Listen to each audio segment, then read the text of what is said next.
He quickly ran his hand through his hair a few more times, getting out most of the rat's nest, and then pulled it back again before the owner of their new project showed up and called him a heathen. Graham sighed, sliding his hand over his beard to straighten it out. Since it had grown past his chin and almost touched his chest if he lowered his head just right, he already looked the part of a criminal to some.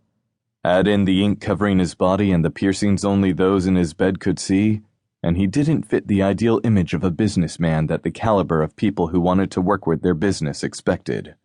Not that he was only a business owner. He and two of his brothers owned, operated, and sweated for Gallagher Brothers Restoration. They cleaned up and restored old homes and buildings that were either already historical landmarks or were well on their way to becoming them.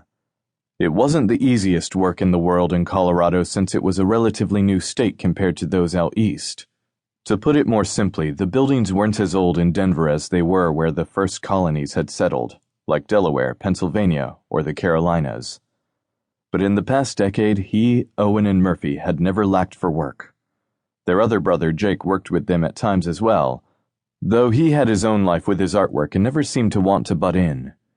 Graham always tried to change that, always tried to make sure everyone was included. He sighed.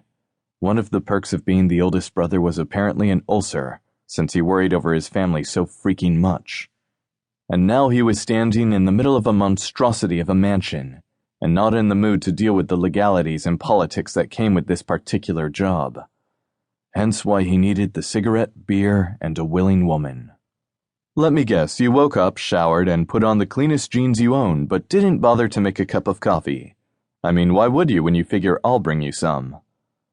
Graham turned at the sound of Owen's voice and shrugged. You always bring me coffee. Why should I make any? Especially when I was running late. He took the aforementioned coffee with the G written on the side and took a sip, his body relaxing at the first taste of the brown elixir of life.